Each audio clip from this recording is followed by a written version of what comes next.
and we really see that, that there's thousands of independent gold businesses globally, and we really see them as the independent bank branches of this ecosystem. I talk about this quite a lot.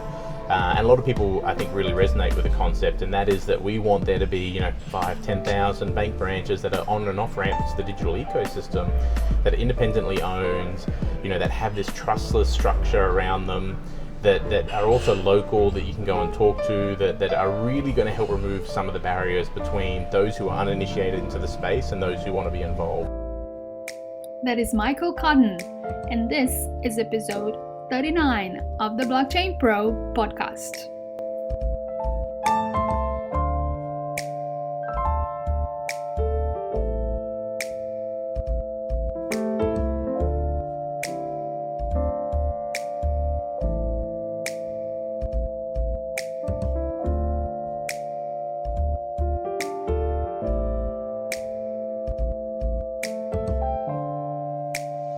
Hello and welcome to episode 39 of the Blockchain Pro podcast. I'm Adriana, and today's guest is Michael Cotton. Michael started his first business when he was 17 years old and has led many successful ventures in the precious metals and collectibles industries, including Imperial Group, which led him to Meld and precious metals tokens built on the Algorand blockchain. We had a chat between events during Blockchain Week last month, and I tried my best to clean up the background noise, but there's a little bit left. I hope that it's not too annoying for you. So let's go. Let's get to know Michael. Hi, Michael.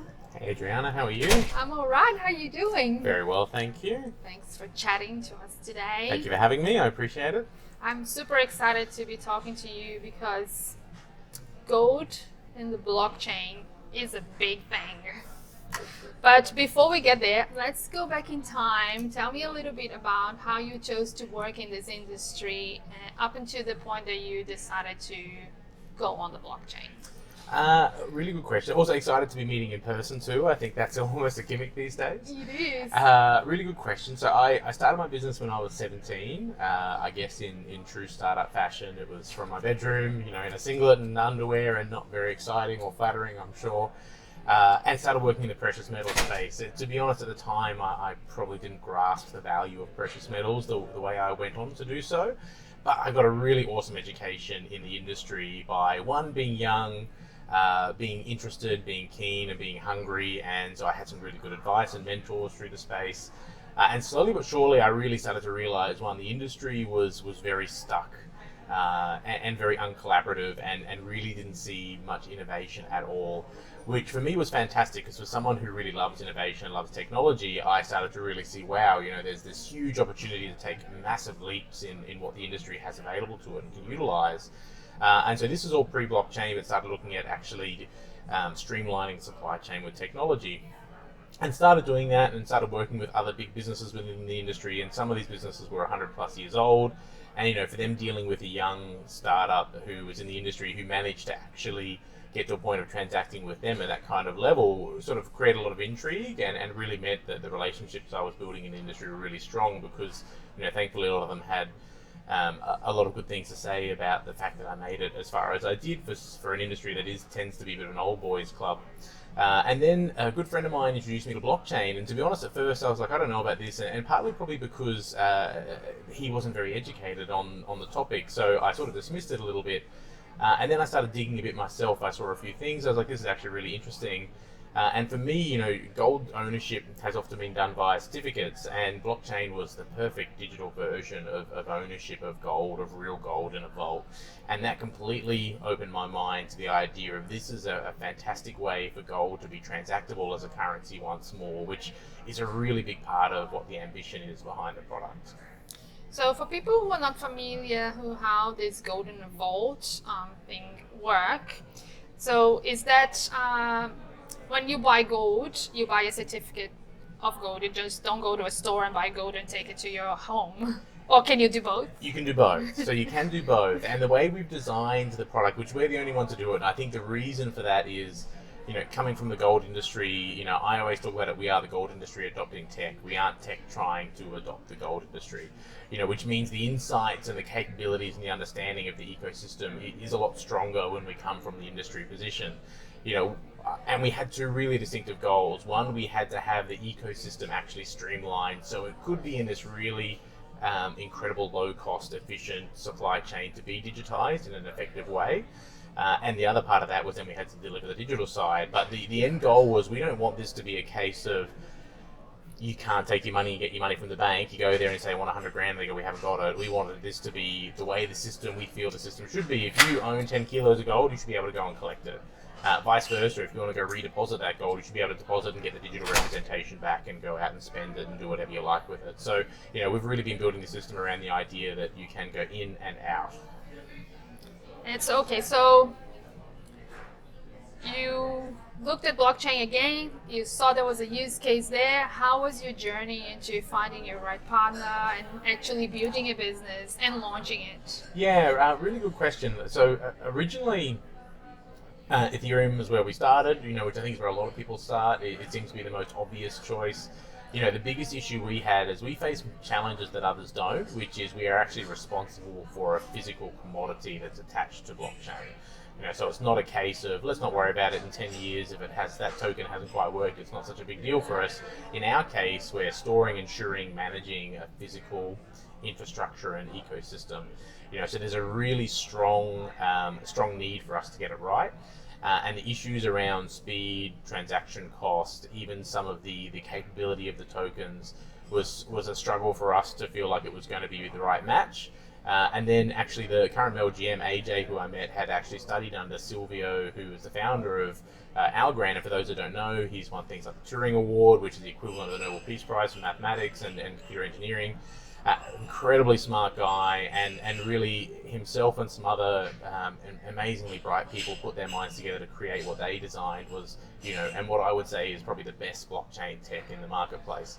And it changed sort of our ability and what we could do. We're talking about super fast transaction speed, lightning, like really low cost, and a lot of other extra capability people don't know about, such as like atomic swaps that are natively embedded into the actual functionality of the Algorand network, which we see it as a major part of the future. The idea you can transact with someone anywhere in the world and it's trustless and you don't have to worry about a third party sitting in between is fascinating, and I think a part of future of currency in itself, which we do see gold as a big part of. Do you think the gold industry is ready? I think they're two sides. Some are ready, some are realizing that they need to be a part of the change. And we really see that, that there's thousands of independent gold businesses globally, and we really see them as the independent bank branches of this ecosystem. I talk about this quite a lot, and a lot of people, I think, really resonate with the concept, and that is that we want there to be, 5,000-10,000 bank branches that are on and off ramps to the digital ecosystem, that are independently owned, that have this trustless structure around them, that are also local, that you can go and talk to, that are really going to help remove some of the barriers between those who are uninitiated into the space and those who want to be involved. So, I think that will be a really great step, and those businesses, one, can start to see the opportunity or start to realize they need these additional pieces to their business, but number two, they're really well equipped for it. They're used to dealing with cash, they're used to dealing with ID, they're used to dealing with AMLs and KYCs. They have dealt in an alternative currency in precious metals. This is just a slightly different version of a similar concept. So the processes for them aren't that different, and we are giving them all the tools they need to be able to do that really easily, effectively, and a really good cost base, because I think that's also important. You don't want to go and buy Bitcoin and pay an insane premium to do it over the counter. It still needs to be representative of a reasonable price and reasonable charge that sort of fits with that as an investment or a use case. So how does the journey look like for, let's say, independent gold bullion dealer that sits in any city in the world to transform their business and bring them their transactions into the chain? Yeah, so actually, I don't think anyone's asked me that, so it's a good question. the process itself, there's all different tiers to how you can be involved in the ecosystem. You can go all in and be like, you know what, I love the tech, I just want to be deep, let me take on everything that Meld has to offer. Or you can dip your toe in, because I think a part of what we do is we also want to be unbiased. We also want to be quite free in the way. We don't want to force anyone to do anything. We want to make any particular requirements. The only requirement is you need to meet the safety security requirements and be a good actor in the ecosystem. Other than that, we're happy to help you be a part of this ecosystem as best we can. For a gold business that wants to be a part of it, what they can do as a base level is join up to the platform, actually complete their onboarding process and start to transact in digital metal, physical metal, offer it over the counter, as well as doing retail and wholesale themselves. So that is like a really base level, and start to actually get their gold supply from the ecosystem, both digital and physical. The next step is there's a whole other level of product that we're building out, such as a complete point of sale system for OTC digital transactions, which then just makes their life incredibly easy and takes away a lot of the hard work and takes away all the issues of hedging and managing pricing and managing inventory.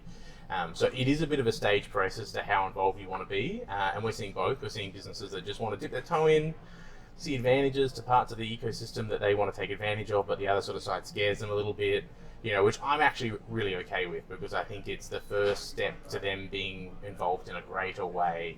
And once they start using the platform and appreciating the value, I think we'll start to see them use other elements that would be really exciting to have out there in the marketplace. What are some of those things that may have scared some of your now customers that after a while transacting on the platform and dealing with you, they've come, oh, okay, you completely demystified that for me. I'm no longer scared. This is awesome. Yeah, I think there's again, like I feel like I say two parts a lot, but there's two parts. There's always two parts. Part one is I think a lot of them actually feel anxious about openly saying they're a part of the space. So for some of them, I think their customers are going to be like, oh, what the hell are you doing being involved in blockchain or in crypto, I think is the slightly more negative term that we see used, or used in a negative way. So I think that's component one. There's a little bit of fear that they don't want to be the one to put their hand up and say, I'm actually involved and participating and think this is a good idea. And the other part is they don't understand it, and there's a bit of fear around not understanding. With that also comes this element of competition. The industry has been, when I was saying before, they've been really uncollaborative. It is true. Most of the industry sort of sits in their own corner and fights their own battle.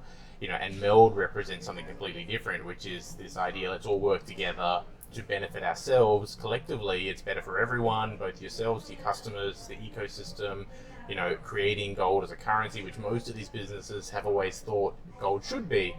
But by the same token, they're sort of coming and sitting side by side with people they would have seen as competitors to actually work together in this ecosystem. Financially, it's actually really beneficial. There's a lot of savings, a lot of cost savings, as well as a lot of, ability to gain access to extra supply, gain access to extra liquidity. So at the moment, it is the biggest piece that helps us overcome that sort of fear. And then once they're involved, they do start to go, okay, no one's freaking out. My customers haven't thought I've insane. And I think a part of that is because when you talk about gold represented digitally, recently I had someone telling me it seems so strange. And I said, well, think about it the way cash was. You used to have cash, you didn't have a bank account. Then you take your cash, you put it into the bank, and you get digital representation. This is the same concept, but with a transparent way of actually having the real metal backing that currency, which is the way it should have been. And a lot of people don't actually realize the original Australian currency was all backed by gold. You actually had a redeemable amount of gold written on the banknotes, for example, throughout the 20s. And that changed over time, as we all know. So, returning to that concept, I think, is really sensible. You were saying something, and I had a question, and that slipped my mind. I'm sure. I will, if you like, I'll mention one other thing which I think is important, which is, we do understand that we aren't purely digital, we aren't purely physical. Our goal is to create sort of the best hybrid version. We're never going to be the perfect digital product or the perfect physical product. We are trying to service both worlds and bring together this hybrid model that I think is really interesting and a necessity for that understanding component.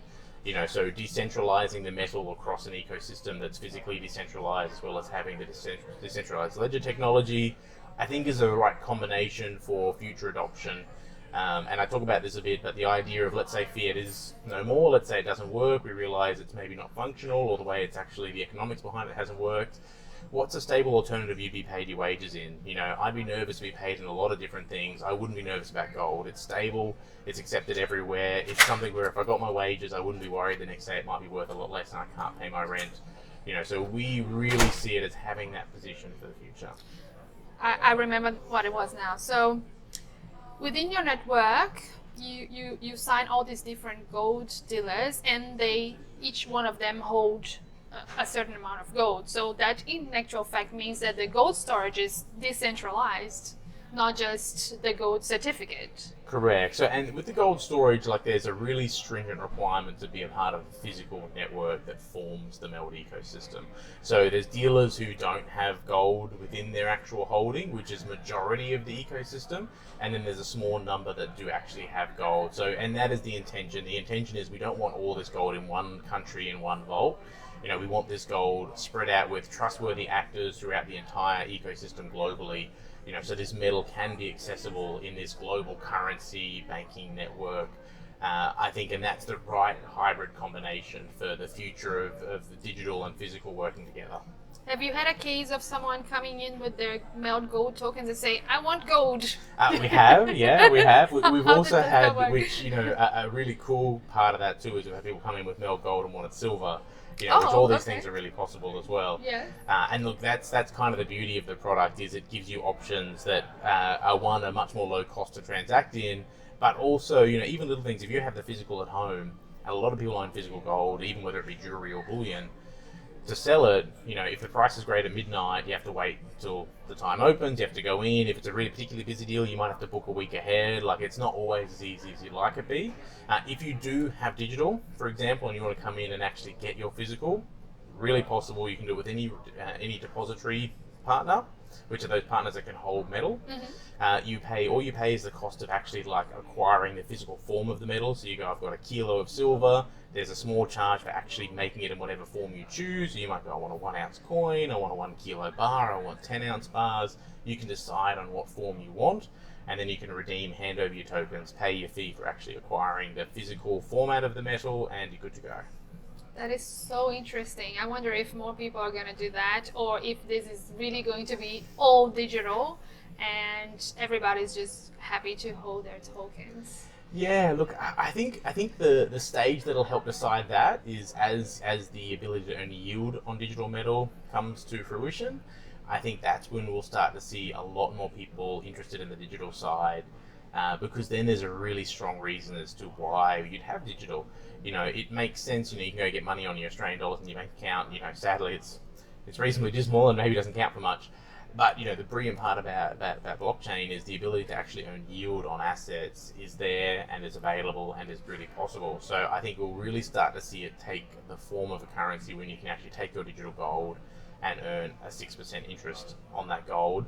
I think that's going to be really fascinating, and that's when we'll see more people holding the digital form versus the physical. Yes, and blockchain networks work 24/7. They don't stop, Exactly. and they don't have 9 to 5s, and they work across all time zones. Exactly right. It's super open in that way, right? And look, people don't realize, but gold, if you can actually look this up yourself, gold is the most globally accepted currency in the world right now. So it's the only currency that the entire globe accepts, appreciates, understands, and accepts in local currency at local currency rates. No other currency can make that claim. And it's got 5,000 years of existence and understanding that has meant that could happen globally. So, it's one of the few things that is really well positioned to actually be a replacement or an alternative to fiat that's still stable and usable. So you mentioned silver before, so it's Meld Gold just about gold, or are you going into other Definitely metals going as into well? other metals. So silver's already available and existing now. We also will introduce platinum shortly as well. And really, it's that entire metals ecosystem, and anything that's a part of the current metals ecosystem that makes sense will be a part of the Meld offering. So we're really excited for that, because especially for platinum, platinum's not an easily accessible metal in the best of times, and it can be a really interesting investment component. I do see silver and platinum as less currency, more investment metals. And other PGM metals as well, such as rhodium and palladium, are super fascinating, had incredibly powerful investment opportunities in recent years as the price has risen, and a lot of that's due to the technology and the use of these metals in technology and the very, very limited availability of these metals. So opening that marketplace up is another part for us. This is a question that I always ask. How do you explain blockchain for the non-techie people in your lives, or even your non-tech clients? I'm sure that's a challenge that you've had to overcome many times. Yeah. I think my answer always varies depending on who I'm talking to as well. I think it would vary from my grandmother to my brother, for example. I think age and technology understanding and background has an impact as well. I sort of like to think about it is a community judged ecosystem. I often say that the community or the participants are the judge, jury, and executioner, and I think that's the beauty of the technology. This is not a case where you need to trust someone else to do the right thing. And I think people are intrinsically good. I think the biggest issue is as organizations get bigger and bigger and bigger, the ability to have that level of understanding and commitment and passion and goodness intrinsically through the organization becomes very, very tough. This is also why we set out to decentralize the ecosystem, because we don't want to be the king of gold and a gold global currency. We want to be the facilitator that allows 5,000 independent gold businesses to form this network. Because on an independent level, I think that's really possible. And I think that education piece of explaining it to individuals, you go into a business where the owner works in the gold business, which in a lot of cases is the case, and you talk to someone who can tell you about it, who's been there for 30 years, I think that is a massive element to removing these barriers. So I often say to people, if you think about it, it's like a bank that's run by the users of the bank. Everyone who actually participates and uses this banking system actually gets to see everything and make decisions around what happens by being participants and not having to trust what someone else tells you. Community-led banking. Yeah, that's I like a very it. good way of. It's a good tagline. All right. A lot of people say Bitcoin is the gold standard of crypto.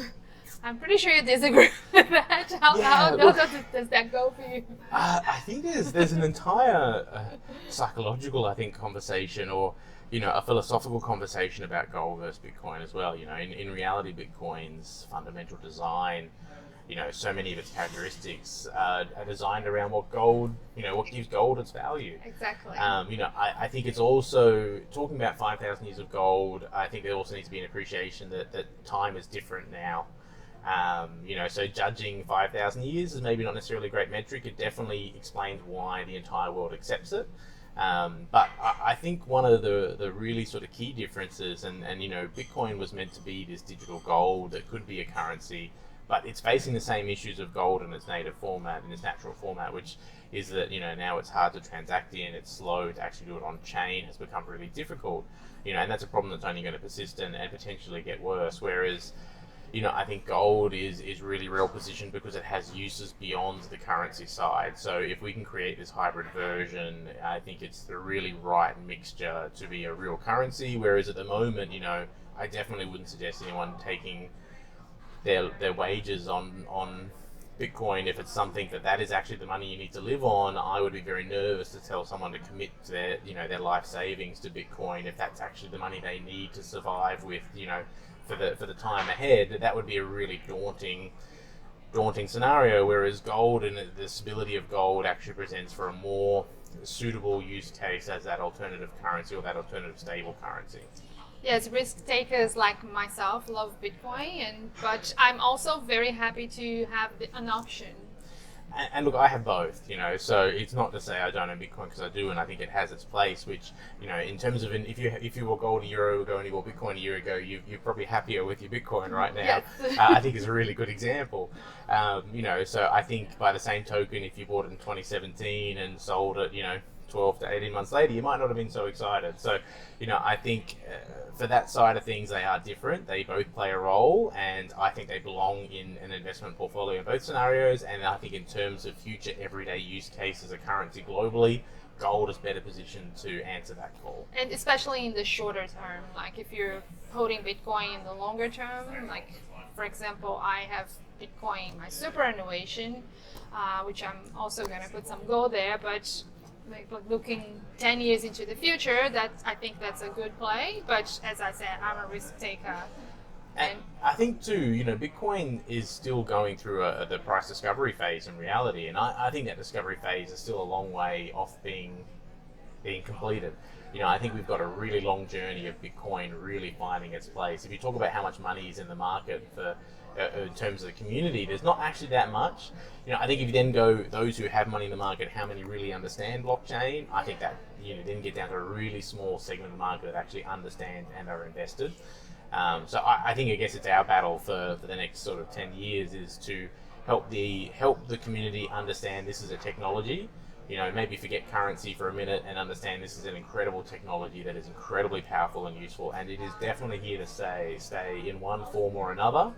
And if they can get over that part, I think the rest of it will become easier to understand and appreciate. Absolutely.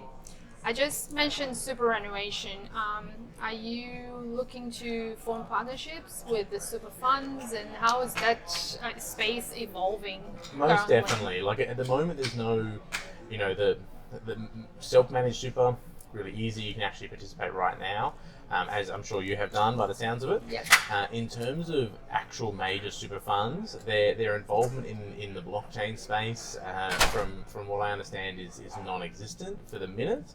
I think they are interested, and I think they've got their eye on the ball. Talking to some people overseas who are involved with some of the major super funds, they're actually getting involved in a way I think is quite different. Like in a lot of cases, they're getting into blockchain, but they're just getting a USD stablecoin, and not because they think they want to hold USD stablecoin. I think a lot of them are gearing up for starting to get an understanding of how it works and get comfortable.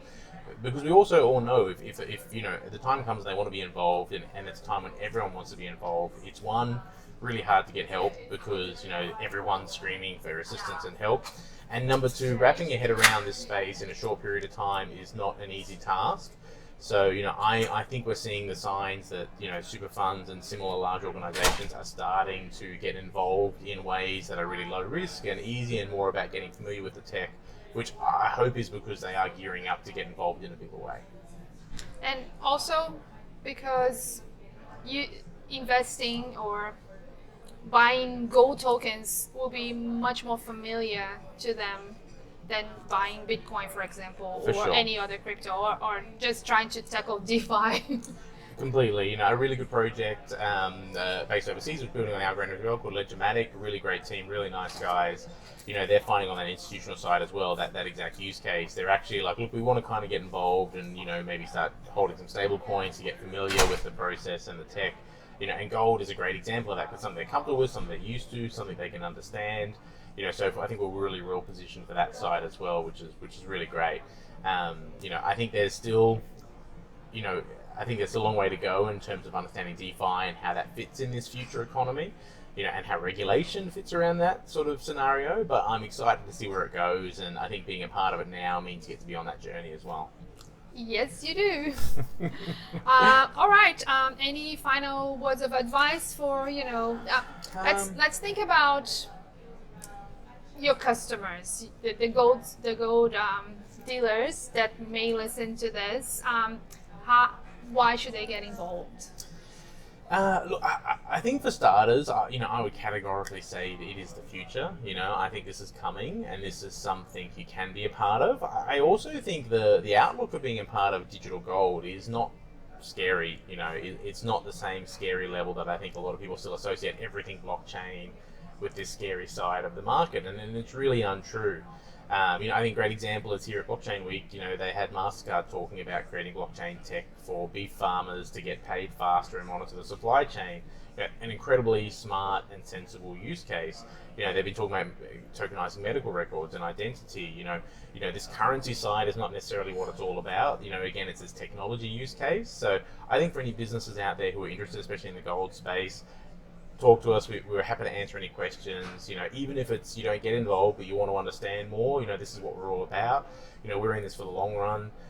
For us, it's more about getting involved in the marketplace, helping educate people. And if you want to be involved, there's incredible benefits and incredible power to this technology that we can help you utilize and access. If you just want to learn more to start to educate yourself and maybe be prepared and be ready in case the time does come for you to be involved, we're happy to help as well. Amazing. Thank you so much, Michael. Thanks, Adriana. Appreciate it. And that was the precious human, Michael Cotton. Such a wealth of knowledge this man has. I really loved listening to Michael's industry's insight and his vision for the future of precious metals as tokenized assets. I'm very curious to see what this industry looks like in a few years. To connect with Michael and his team, check out the links in the description. And the same goes for me, as you know it. They are all there. I hope you enjoyed this episode. Thanks for coming along this journey with me, where we get to know the people building the decentralized future. You know what comes next. I will see you in the next block. Bye!